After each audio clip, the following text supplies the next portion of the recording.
Hello, hello, everybody. Welcome. Good afternoon, good evening, good morning, as we always say here at One League. Thank you so much for joining from all parts of the world. Thank you to our fellows today for joining, and thank you to our special mentors. I see you guys. Thank you for joining. We are so excited to welcome my amazing, wonderful friend, Leslie Danford, today for our fireside chat with Leslie. Leslie, welcome to One League. Thank you. Thanks for having me.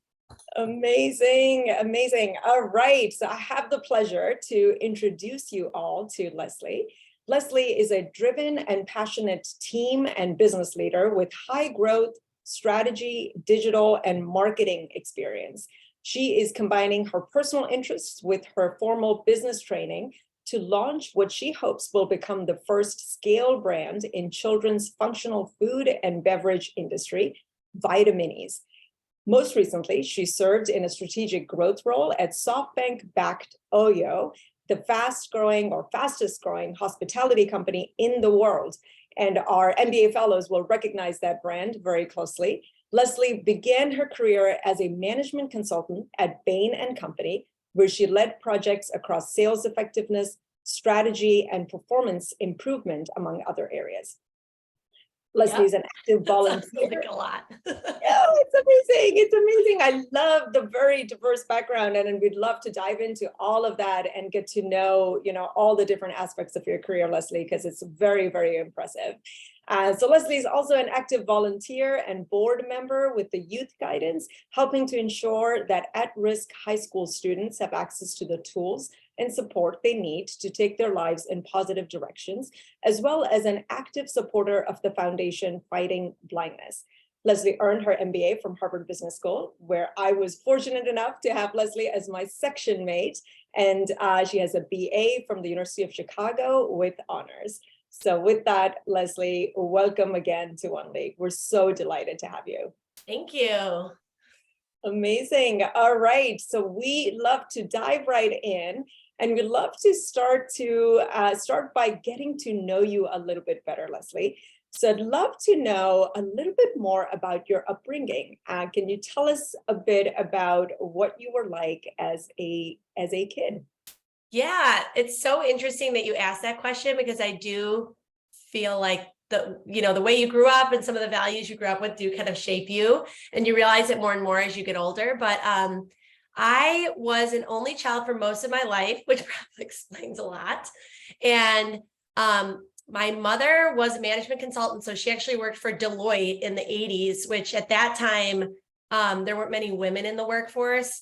And this was before cell phones and internet and all that kind of stuff. So she was like gone a lot. She would travel. And so my dad was my primary caretaker. And he is a radiation safety physicist, like a science nerd. But when I think about that upbringing, I do think it's kind of like different gender roles, and importance on women in the workforce. And then being an only child, I think you just develop certain character traits, it's kind of like being the oldest, but on steroids, if you will. So that's sort of how I grew up. But it's interesting too. My mom now likes to remind me that I had this entrepreneurial streak even as a kid. So she says when I was 7, I wrote a book about something like a princess or something, and I illustrated it. And then I asked her if I could borrow some money to make copies. And then I sold the copies out in the corner, and then paid her back. So I was like, oh, that was like a little business deal that I said. So, I guess I had that sort of interest even back then. Yeah. Wow. Fascinating. Fascinating. Now, I'd love to dive a lot more into that. So it started really early on for you, but then you pursued economics and international studies, right, at University of Chicago for your undergraduate major. What got you interested in that field of study? So that's another interesting story. So University of Chicago, when I was there, and I think still to this day, really doesn't have a business degree. So I knew I wanted to do something related to business, but the closest that they had was economics. So everyone at University of Chicago undergrad who was interested in business did economics. The international studies was more of my actual passion and interest. So it was from my point of view, I needed a practical degree, and that was going to be the economics, and it was fine, but I wasn't passionate about it. But the international studies I was very passionate about. So I took French for most of my time there, and I studied abroad in France and Greece. And I just really have always enjoyed global perspectives and kind of putting myself in different shoes. And that was like my passion area. So that's kind of how I fell into those two majors. Got it. So the thread with, business and entrepreneurship did continue through your studies as well. And then your first job was an M&A analyst, if I got that right. You went into work in private equity and corp dev. So yeah, tell me about that. And what was it like to work, as your first job in sort of the VCPE world? Yeah. So again, with the M&A analyst role, back when I graduated from college in 2004, everyone was doing investment banking. It was like the thing to do. So I said, okay, I guess I'll do that too. And it also, again, like coming out of University of Chicago, everyone who was interested in business did the same thing. It was like, you majored in economics, you tried to get into investment banking. So that's just what I did. And I didn't honestly give it much thought, but I think it seemed like a safe way to kind of get a foundation of learning in finance. It was a crazy experience. I mean, all the stereotypical, like working around the clock. Like I have this one memory of making photocopies at 3:00 in the morning and like trying to figure out how to orient them. It's just like low value added stuff, but it was just very much this like, almost like a hazing culture. So that was crazy. And I look back and I'm like, that was just nuts. And also another memory I have is I got engaged while I was an investment banking analyst, and I had like dinner plans at 7. And I didn't know I was going to get engaged, but it was like our anniversary. So I knew it was like kind of going to be some sort of our dating anniversary. So I knew it was going to be like a big dinner. So as we're like getting up to the time, my boss is like giving me more and more work, and like everybody's like working. So I called my husband. I was like, hey, can we like reschedule this dinner? I'm really like trying to get ready for this meeting. He was like, usually he'd be like, sure. But this time he's like, no, we can't reschedule a dinner. I was like, that's weird, but okay. So I left the office. I went to the dinner. I got engaged and I went back to the office. No. Yes, at like 9:00. And my husband, like, God bless him, he's very understanding. He doesn't get offended at this kind of thing. But I was like, listen, this is so great. Yes, I'll marry you. I really have to go back to the office because I hadn't finished. We had this big meeting. So I went back to the office and it was just like this non-event. Everyone's like, oh, hey, nice ring. Okay, let's get back to work. That's so oh my goodness. like, looking back on it, that's just like so weird. Yeah, that is something. So were moments like that, that made you then say, all right, maybe there's a change that I need to make, and then yes. business school? Oh, I knew I didn't want to be an investment banker. I knew that from the beginning. Like for me, it was always like this foundational experience, get this experience. So I knew that. Interestingly, I was with Dresdner Kleinwort Wasserstein, which is a German investment bank. And after being there 2 years, they ended up closing the Chicago office. So this is actually a theme in my career, is that sometimes stuff just happens to you and you got to like make lemonade out of it. But they offered me the option to transfer to London or to like take a severance package, basically, because they were closing the office down. So in retrospect, London would have been really fun, but I ended up taking the package, and that's when I moved into private equity. And the thinking behind that move was I enjoyed some things about investment banking. I enjoyed being part of like senior level conversations and that strategic viewpoint. But I always felt like it was very kind of tangential to the work that was needed to like run the whole business. It's like you're running a business and then you do an M&A transaction once in a while over here. And it's like very kind of removed from what I perceive to be like the value added work. So I wanted to get more into the operations side of things. And that's another theme in my career when I look back, is that desire, because not everyone has that desire, and it's not right or wrong, but I always wanted to be like in the operations side. So private equity was a kind of a bridge to that, because in private equity, about half of my time was spent on transactions, which was similar to banking, due diligence, structuring deals and that kind of thing. And then the other half was on operating and working with, not operating hands-on, but working with the operating companies that we owned to try to improve their performance.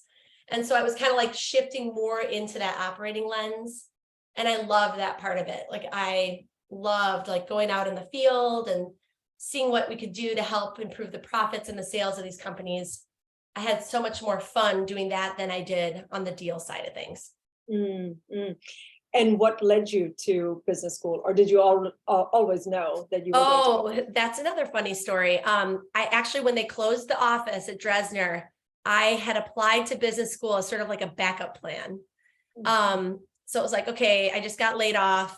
I'm going to look for a job, but as a backup plan, I'm going to maybe go to business school. I ended up getting into HBS, and they admit you almost a year before you go. So I had just accepted the private equity job, got into HBS. Now I'm like, now what do I do? Because I'm like loving this job.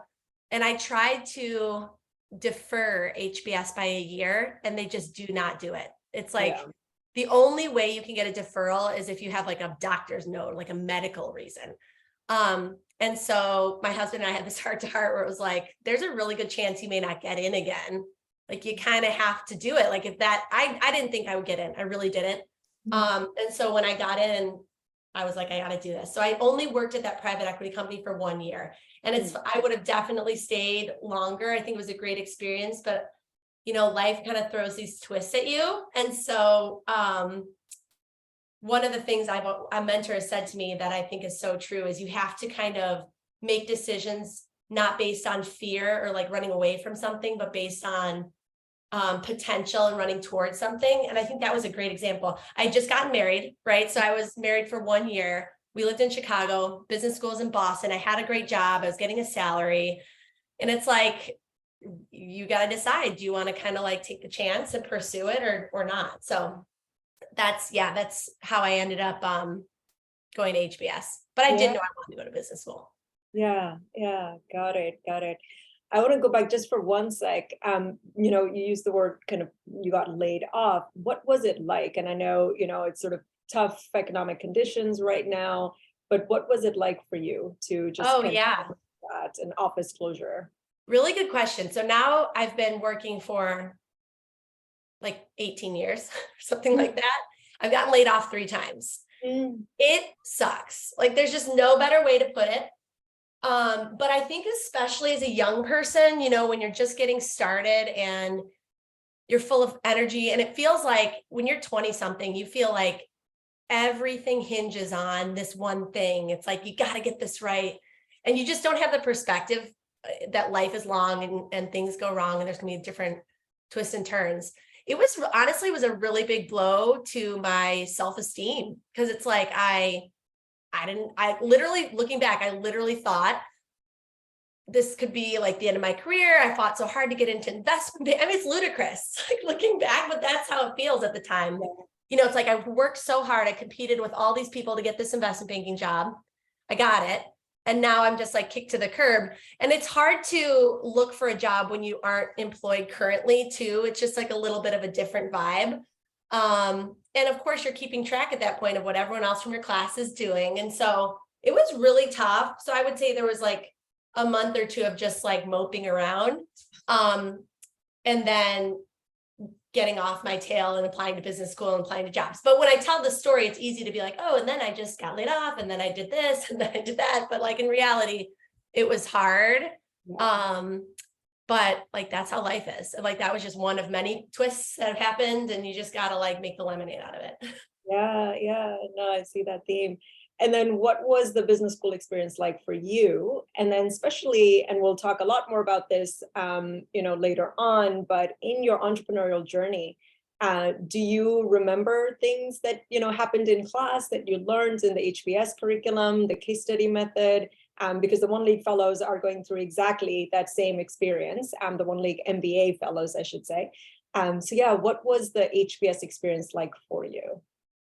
I loved it in some ways, but it was really hard in other ways.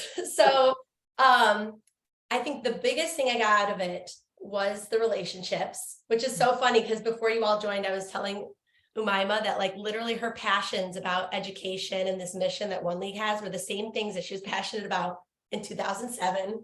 So it's just cool. Like you meet these amazing people from all different backgrounds with all different sorts of passions, but with the shared desire to kind of like make an impact with all of that. That is by far the biggest takeaway that I got. And I'm sure you all are, making connections with each other, and those connections will stick. Like that is by far and away the best. So in terms of how I found the experience, I had some personal things. So I just got married. My husband stayed in Chicago, so we were doing long distance.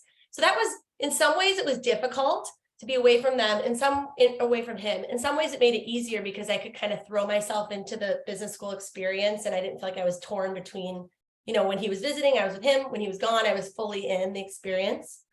But I think in terms of the curriculum, University of Chicago was a very different experience, my undergrad. So at University of Chicago, I got my first C+, because the material was so difficult. Like the academic material was so difficult that I for the first time in my life didn't get it. I was used to going to high school and you just do everything in your sleep. That was different at HBS. The material was challenging, but the challenge of the curriculum was different. I think one of the hardest things about it that I think was one of the biggest learnings I took away was speaking up, having an opinion, jumping in. And it seems silly now, but I remember the first year of HBS, you had to make a comment every certain amount of times, you knew you had to talk or you're going to get dinged for it. And my heart would start pounding, and I would be so nervous.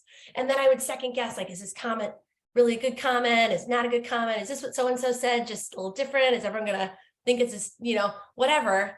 You just have to do it. That was the biggest takeaway I had from that is if you have a thought and it makes sense to you, probably someone else is thinking it, it's going to add some level of value.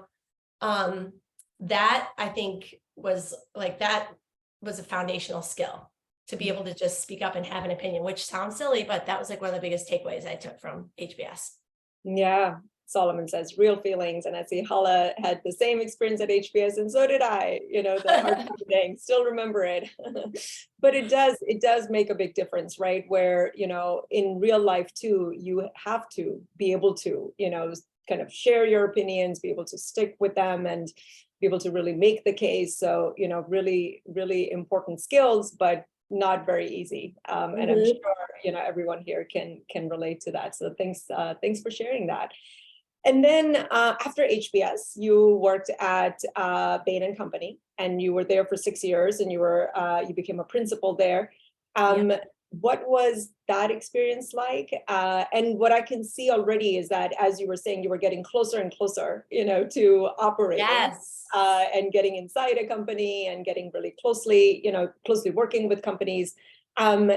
Did the consulting experience prepare you to become an entrepreneur, or do you feel like it actually kind of propelled you to get out of consulting and be on the other side of the table?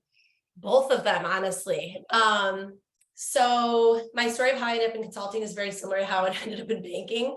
In my essay, when I wrote to HBS, my admissions essay, I said I wanted to be an operator in a consumer-facing company.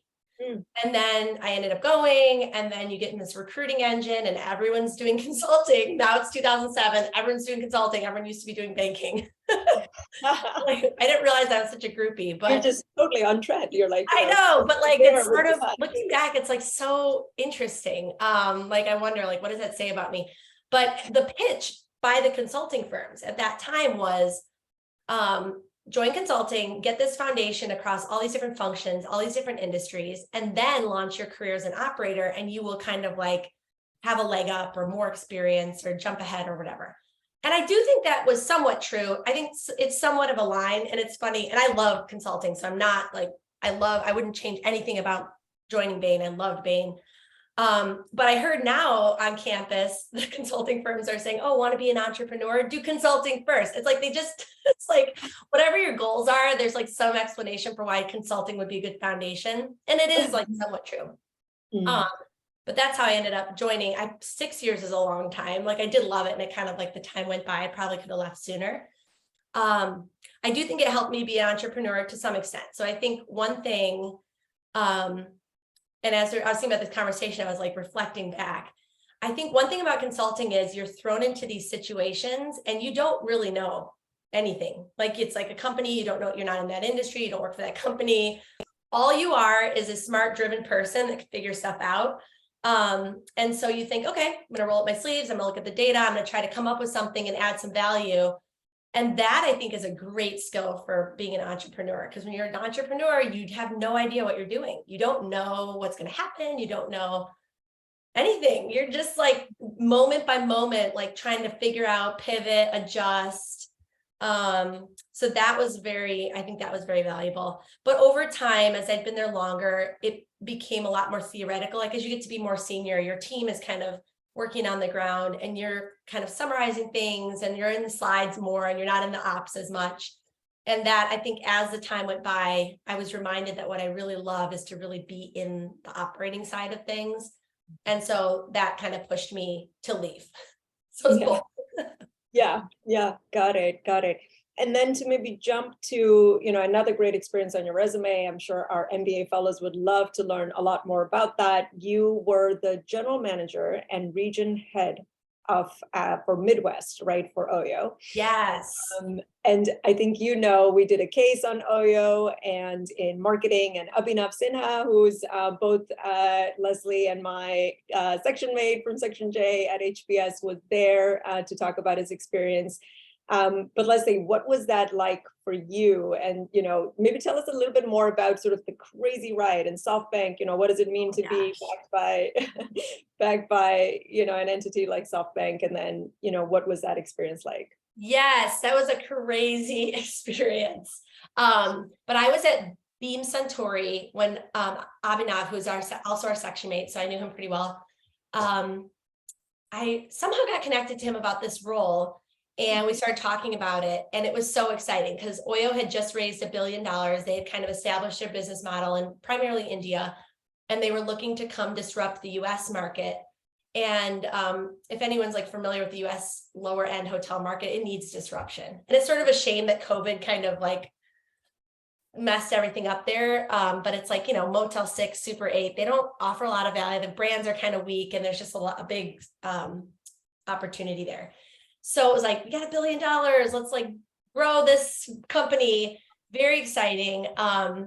They had started some activity in Texas primarily and a little bit in San Francisco, but the Midwest was like this open slate. So they were looking for someone out of Chicago to basically start from scratch, like get in the market, start building a team, start signing properties, and kind of grow with the company. So to me, that was really, really exciting. And I looking back, like, I don't think everyone would want to sign up for that.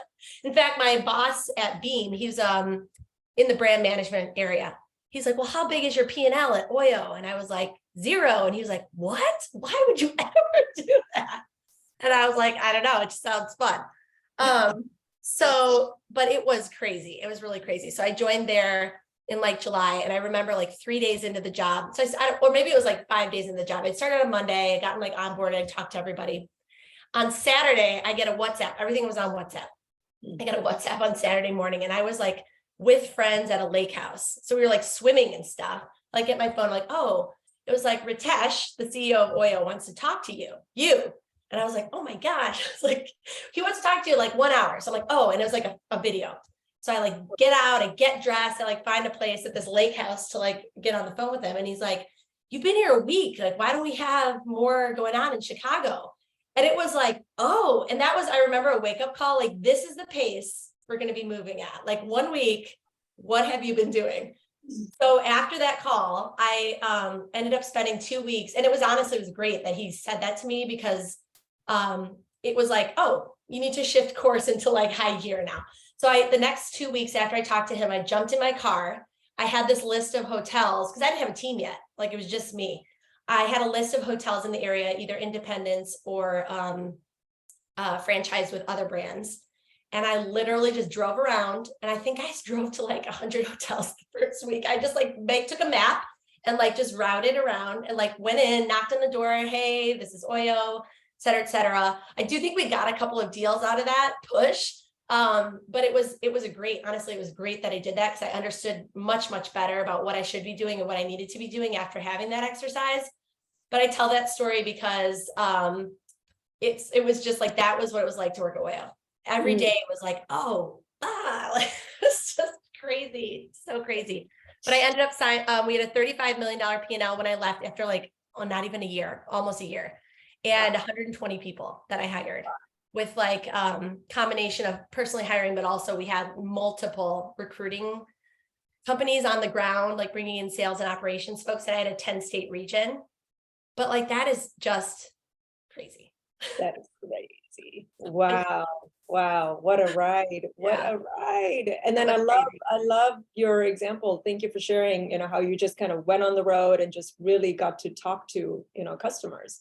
Must have learned a lot. Were there any surprises? Did you? Yes. I mean, I got a sense for the culture of that hotel industry. I mean, a lot of the people that own these properties live there. So when you knock on the door at 9 a.m., they answer the door in their pajamas. And it's like, hey, I was just eating breakfast. So what do you want? And it's like, it was just so different from what the culture that I'd worked in at Beam and at Bain, where it's like very formal business culture. This was small business, families. It was a great experience. Like, I had to completely shift my lens where it's like, okay, these guys don't want to see a PowerPoint or a spreadsheet. Yes, they are savvy with that, but what they really want is to hear about how you as OYO are going to help them achieve their dreams and build a legacy for their family and their kids, and like help them expand their franchise ownership. I learned all of that from those first 2 weeks.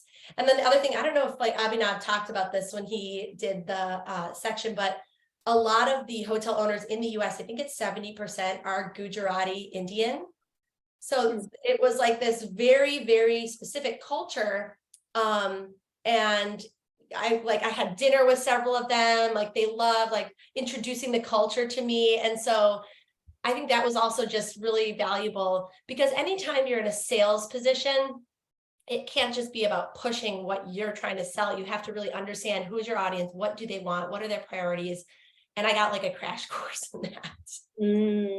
That's very, very, very interesting experience. Yeah, great. No, I love that. Our innovation and entrepreneurship class is gonna, dive into all of that, and especially design thinking, getting outside of the office, the four-walled office, and really going into, the homes as you're sharing of your customers, and really understanding the motivation, the culture. That's really powerful. That's awesome. Yeah. All right. So now to my favorite part.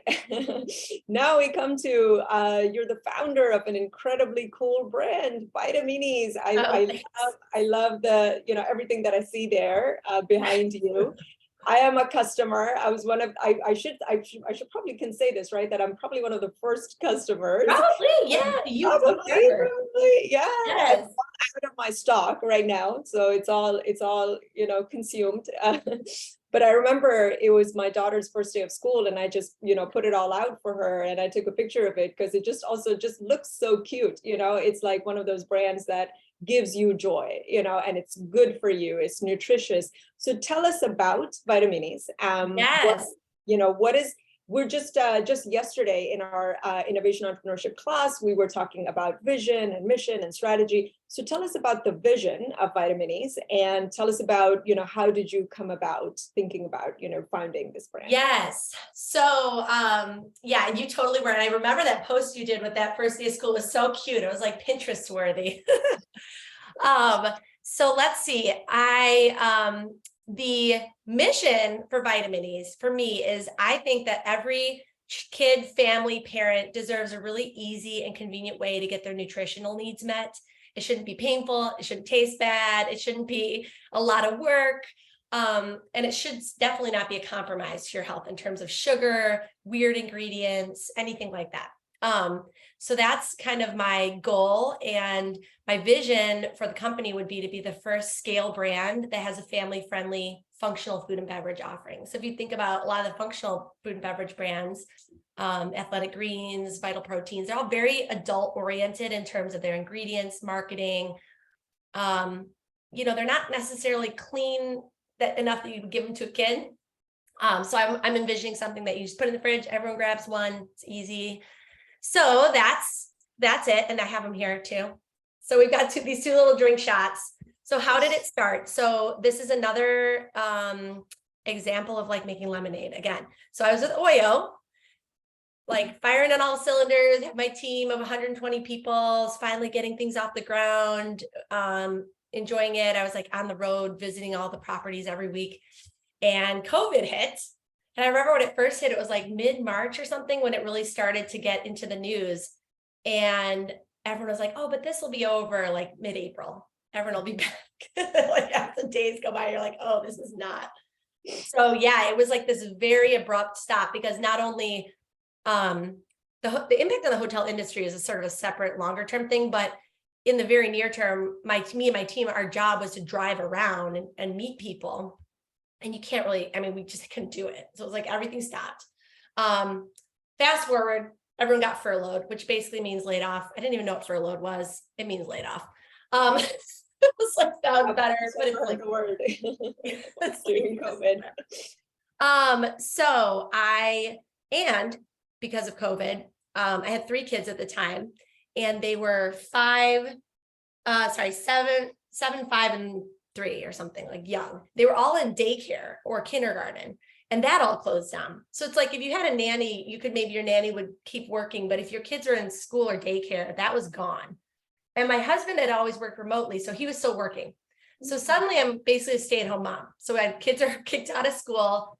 You know, they're doing online school, which my oldest was in kindergarten. Online kindergarten, like that's like, how does that even work? Like they don't sit, they don't listen. It's crazy. And then the other 2 are in daycare. They're all home with me.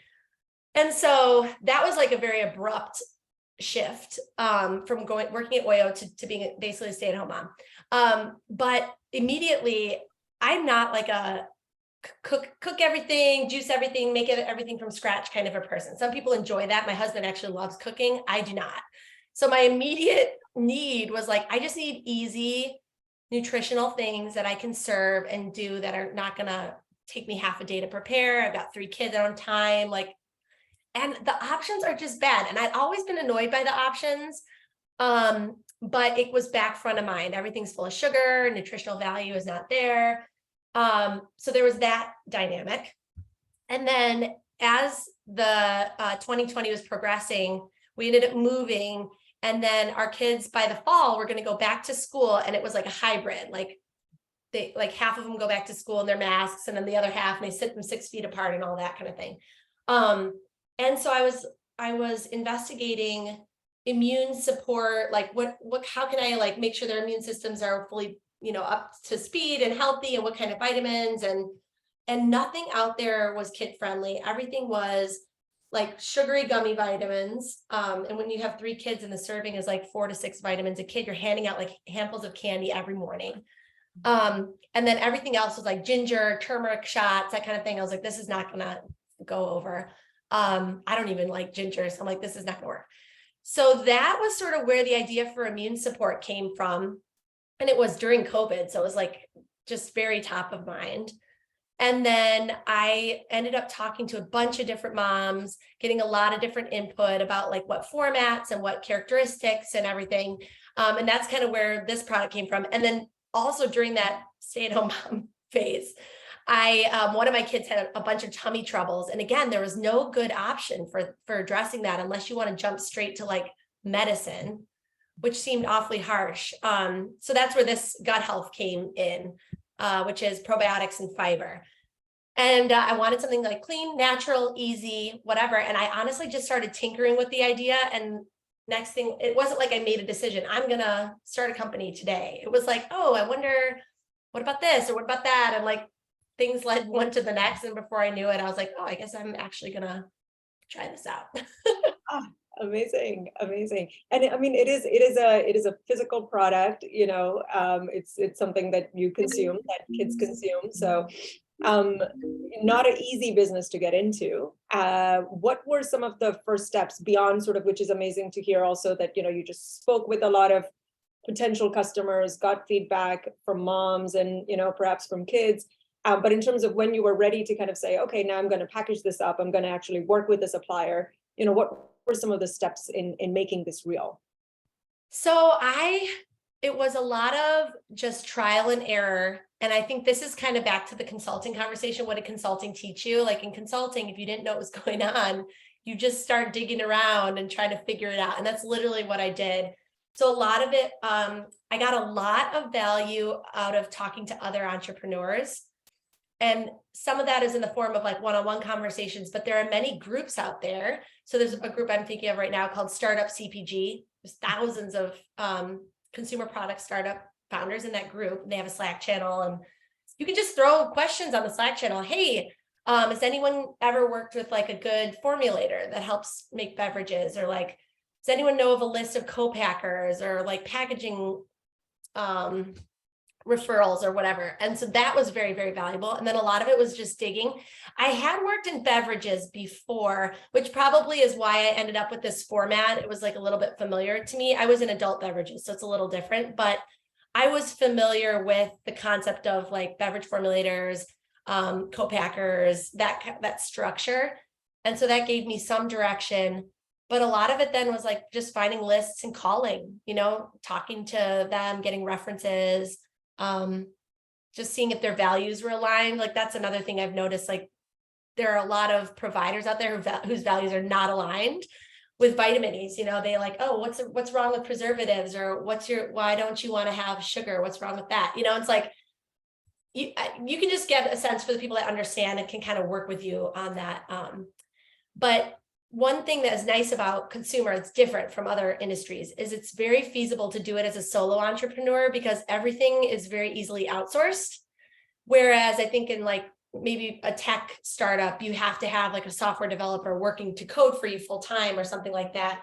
In CPG, a lot of it's project-based, easily outsourced, I guess like functional expertise. So that's kind of just how I started. Yeah. I love that. I love how, I'm thinking, oh, it's hard goods, it's harder, but you're like, no, it's easier because in some ways it's easier. Yeah. Yeah, that's great. Actually, on that, what has been the hardest part of starting Vitaminis for you? And it's so cliche. How have you kind of navigated that? Yeah, it's so cliche. It's the uncertainty. And like you hear that. And I think I thought, oh, the uncertainty is at the beginning. Like you don't know if it's going to work. So you start it and then you find out. But it actually is this like persistent uncertainty the entire time. And maybe you kind of resonate with this because you've started a few things, but it's like at every stage, there's new uncertainty. So first, the uncertainty is like, can you make a drink that tastes good with no sugar and has these characteristics? Okay, yes. But then the uncertainty is like, okay, is anyone willing to pay for it? How much are they willing to pay? Okay, then that's resolved. But then the uncertainty just continues. So like, for example, I just launched in retail, and I launched with a local retail here called Fresh Time. So they have about 70 footprint stores in like the Midwest. So I started with one store and I was like, is it going to work? And then the store director and I like made it work. And then I got into 9 more. So I'm in 10, but I'm still like, okay, but is this actually going to continue to sell when I stop sampling, because right now I'm in the store. After this call, I'm going to go do 2 samplings. That's why I got my shirt on. And then it's like, well, if I have to work with a distributor at some point, are the margins going to work? It's just like this constant uncertainty. And that is really hard. And especially for someone like me who has always, if you look at my career track, it's like, oh, everyone's doing this. This is a guarantee. Okay, everyone's doing that. This is a guarantee. Nothing is a guarantee at all. Even at this point, I think people see it and they're like, oh, you did it. You started a company. It's going to be great. And it's like, I have no idea. It could still completely fall on its face at any point. It could be successful. How much of that is a direct output of me just putting effort into it, and how much of it is intrinsic to the product? How much of it is just external things? I have no idea. So that is hard, but I try not to dwell on it. No, I can completely relate, especially with my first company, Vita, the uncertainty, and at any moment you just feel like, no matter which milestone you've achieved, there is something that feels like, I don't know how much I can just hold on to this and, will it all just fall apart one day? But it won't. You're doing an amazing job, and congratulations on, being in retail, and, and the product is absolutely amazing. Oh, Maybe two more questions, and we're going to open it up to questions from everybody in the call. Leslie, I didn't ask you this before, but I'm curious. You're just incredible. Like everything that you've been doing with your life, such incredible accomplishments. You're mom of, incredible, really cute, adorable 4 kids. What do you do to keep sane? And what do you do to just stay healthy yourself? And what do you do for your own mental health? Who told you I was sane? Seriously though. That's funny. That is a great question. And there are a few things, but I will, by no means do I purport to have all the answers, because there are days where I'm just like, I am so stressed. Like, I need to just but one thing is I try to take things day by day. And I think this does kind of tie into the just being present in the moment. There's a lot of mental health attention right now, but this idea of being present in the moment, I really do believe that helps. And especially when you have kids demand that you are present in the moment. Like if you're reading them a bedtime story, if they want to show you the picture, you cannot be thinking about anything else. If you are, they will notice immediately. Like if my mind wanders for a second, they're like, Mom, you're not really looking, you're not really listening. So it forces you. And I do think that helps a lot. It's like every day, just wake up, do the things, your kid needs you, be with your kid. The kids are off to school, do your company, and just take it moment by moment. I find that to be really helpful. I do not, for me, multitasking is a recipe for stress and disappointing everyone. Like if I'm in my office and a kid's coming in and they want me to look at something and try and get something done, that doesn't work. So I try to separate myself, be fully present with them when I can. So that's one thing. I for just stress relief, I'm an exercise person. That's my thing. I love exercise. So sometimes I'll just be like, I just need to go for a run or do some yoga. So that's my exercise time is my sacred time. And even when I was at OYO and Bain and even in investment banking, when I was working those crazy hours, photocopying at 3 a.m, I would always have that, even if it was 30 minutes. That is sacred, no matter how busy I am. So that's another thing. And that's, I guess, maybe there's a takeaway there around whatever your thing is, do not sacrifice it, because you think oh, I should be spending this 30 minutes for my family or on my business. But the reality is, if you don't give yourself that 30 minutes, you're going to do worse at all the other things. So that's a lesson I've learned. And maybe at some point I felt guilty about it, but not anymore. I'm like, I don't care how busy, I don't care what's going on. I need to work out at some point. So those are just a couple things. Yeah. Amazing. Thanks for sharing that. Linda put it in chat, but I'm just going to say it out loud here. So it's vitaminisbrand.com. Yes, vitaminisbrand.com.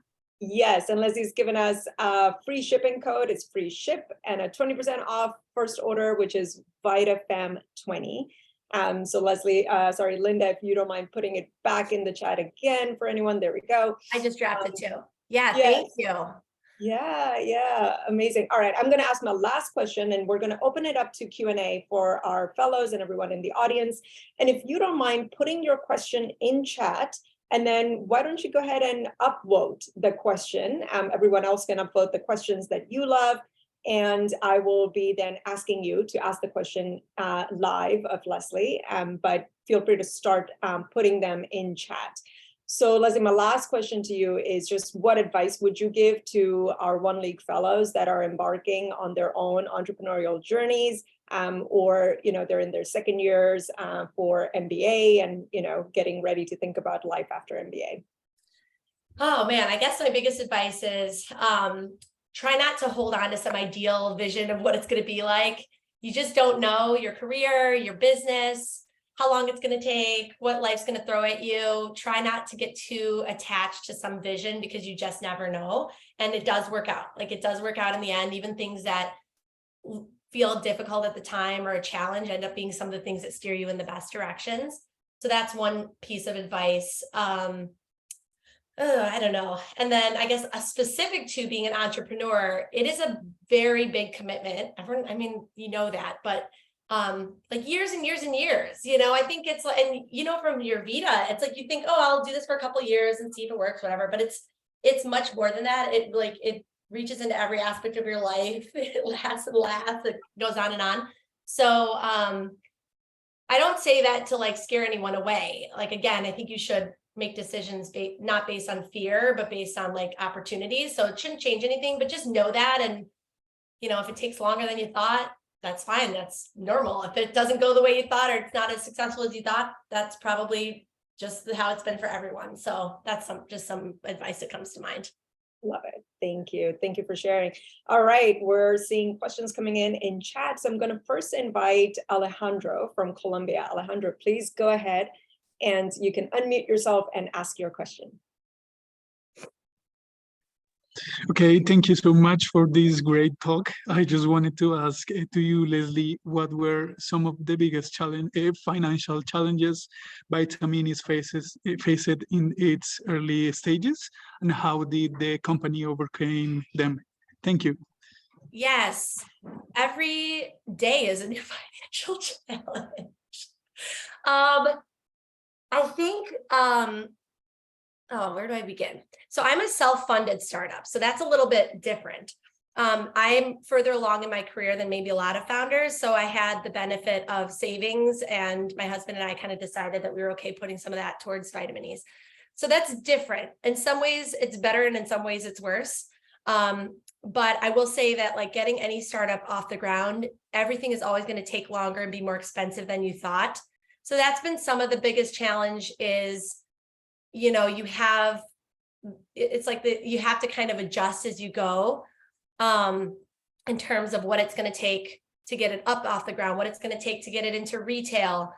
And so it's more like a series of adjustments challenge rather than any one particular challenge. So I think sometimes, some companies might face a moment where it's like a do or die financial situation. We haven't had anything like that yet, which almost makes it more difficult because it's like a little bit of a moving target. But I think also on a consumer product like this, it's all about your gross margins, right? So what is your profit per bottle? And it's really, really hard as a small company to get those numbers right, which in some sense is fine because you can say, I will get bigger, or, if someday I'm acquired by like PepsiCo, they will have all the scale or whatever. And that's true. But in the meantime, it's just a challenge because you have all this overhead, and you're selling bottle by bottle. So like, what are you making on a bottle? A couple dollars, or like not even. So that is a challenge for CPG specifically that I think is different than, a tech company or even a services company. It's like there's a physical cost, caps and the bottles and the juice or whatever. And so getting those margins right without the scale, but having that kind of vision that you will get the scale is a balance. Thank you. Thank you, Alejandro. Great. I'll invite Daniel from Chicago for the second question. Thank you, everybody. So my question is, given your incredibly successful career and beautiful family, when is the right time to start a family? Oh, gosh, whenever you're ready. I actually feel very strongly about this. So I'm glad you asked that question.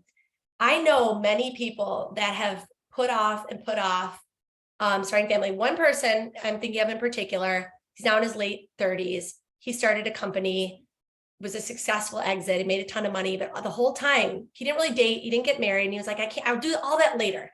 I will do that later when I've done my entrepreneur thing. And he eventually got married in his late 30s. And now they're trying to have a family and they're having a lot of trouble. And I'm not like saying because of any reason, I have no idea what the reasons are, but I will just say like, when it comes to that, like having kids, getting married, like life there's no mercy, right? There's no like benevolent, like, oh, we know you were working really hard, so now we're gonna make this easy for you. No, like time passes, people get older. You don't know when you're gonna meet that right person. You can't plan when you're gonna meet that right person. You can't decide you're gonna meet that right person in 5 years or 10, you just do or don't. So I just really feel strongly you gotta do it when it's in front of you and you make things work, like I had my first son when I was at Bain, which I could have made the case that that wasn't going to work because I'm traveling, and guess what? Made it work. And then I had 2 more sons while I was at Beam. And then I had my daughter while I was launching Vitaminis. So literally while I started the company, I was pregnant. And then I started selling online in July, and I started selling on Amazon in August, and my daughter was born in September. That's crazy, but you just make it work. And then it's like, okay, well, now I'm home with an infant. It's easy for me to do stuff on my computer. You know, it wasn't like traveling. So you just make it work. So I guess my advice is the right time is whenever you think the right time is, and don't like tell yourself that there's all these reasons you should or you shouldn't. You just have to like seize the opportunity. Love that. Great. All right. Next question from Sazim in Turkey. So my question is, hi, Leslie, thank you so much for the energy, the encouragement that any young woman can start her own business. This is a great encouragement for me personally. So I am in IT business, like we do IT services. And as we face now great recession, and you know, the market is going down in the software developing, and so we are kind of facing financially problems a lot, and the market is full of competitors. And I know that you're in with vitamins, it's a lot, the market is full of competitors as well. So how do you handle the stress of this competition so that you always should be ahead of them? You always should differentiate from them. So how to deal with that? Thank you. That's a very interesting question. And I have no idea if my answer is right or not, but I try not to think about the competitors at all, because they are all bigger. They're all kind of doing something slightly different. I try to just focus on my customer. What do they want? And am I delivering it? What can I improve for the product or the approach or whatever? And I really don't think about the competitors at all. I mean, I notice them, I know who they are, and I know what they're up to, but I don't like I don't make my decisions based on what they're doing. I try to just keep it focused on what my brand is trying to do. I don't know if that's right or not. And it may be at some point you reach a certain scale where you're like in price competition and you have to be really on top of that. I'm just not there yet. So for now, if I worried too much about them, it would be very discouraging because they're all bigger and more profitable and whatever. So I just don't think about it.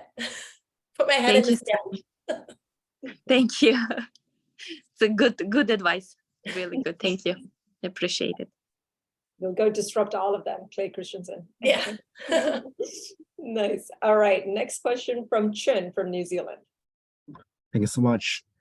Thank you, Leslie. I think I have a question about how to actually kind of educate my kids about the mindset of entrepreneur. I think it's too late for me to answer the question, where is the good time to start my family? But I started, I think I just, go for it.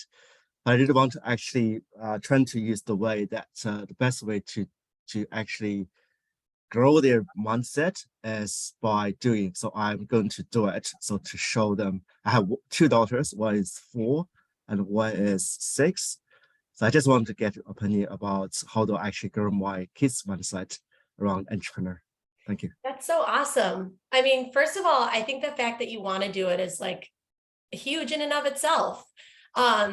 I do not have all the answers for parenting, by the way. So whatever I say, like, I have no idea if it's the right answer or not. But I like to tell myself that I just doing my thing as an example for them. So if they see me trying something, failing sometimes, getting back up, getting up every day and just working, that they learn through that. Because I almost think you can't really teach them anything. I mean, you can teach them math or whatever, but like when it comes to character traits, you can't it's not like a lesson. It's just like an evolution over time. So I like to think that just by setting an example, which I'm sure you are, they will see that and absorb it. But the other thing I try to do with my kids, and I don't know if they'll want to be entrepreneurs or not, but I think it's just good in general, is just being okay with making mistakes. And it's easier said than done, because I think you can say, oh, I'm okay making mistakes. But then when your kid does something, you like react, so you got to catch yourself. And it's like, okay, yes, you tried to pour your own milk and you spilled it all over the place. And I'm like really annoyed about that, but I'm not going to lay into you because I'm glad you tried it, you know, and like, here, let me show you how to do it better. And let me take a deep breath and not like, so that to me, and it's so much harder than it sounds. Like being that, like having those right reactions in the moment is so much harder than it sounds. But I think like that is what, in my opinion, I hope will make kids like confident and okay with trying and failing, because they're like, you know what, so I spilled, it's fine, I'll just clean it up and try again, you know. Thank you, Great. Leslie. Thanks. Thank you, Leslie. Thank you, Chen. And last question from Ardak from Kazakhstan. And Ardak, you asked a question earlier in the chat as well. Feel free to ask a two-part question if you'd like, or just your final question if you like. Yeah, thank you. My first question is, after all these years, do you think you made a right decision to choose study over continuing your career? And the second question, actually, this so much relates to me. Did you had some fear to start something on your own? Because as I understood, you always was like an employee for someone. And I think it's like great hack in your mind that you decided to do something by yourself. How did you cope with that? Yeah. Well, I'll start with your first question about whether I think I made the right decision. This is another one. I try not to think about it that way, because the thing about life is you just make the best decision you can anytime. And that's all you can do, you know? And so like, I've never thought about whether I should have done anything different, because I'm kind of already living down this one path. But maybe that is actually the answer to the question, which is, no, I wouldn't change anything, because if it weren't for all those different things, I wouldn't be where I am today. You know, like life is like all these things, they come together. And so you can't say like, I could remove this one variable, then you just have no idea where you'd be. So I'm generally like very happy with my life in general. So I don't think I would change any of it. And I certainly like my HBS experience was I just like treasure it. So I wouldn't change that for anything. Okay, your second question. Yes. I think the way I ended up falling into Vitaminis is I started tinkering and kind of researching and trying some things and putting a little bit of money and trying and a little bit.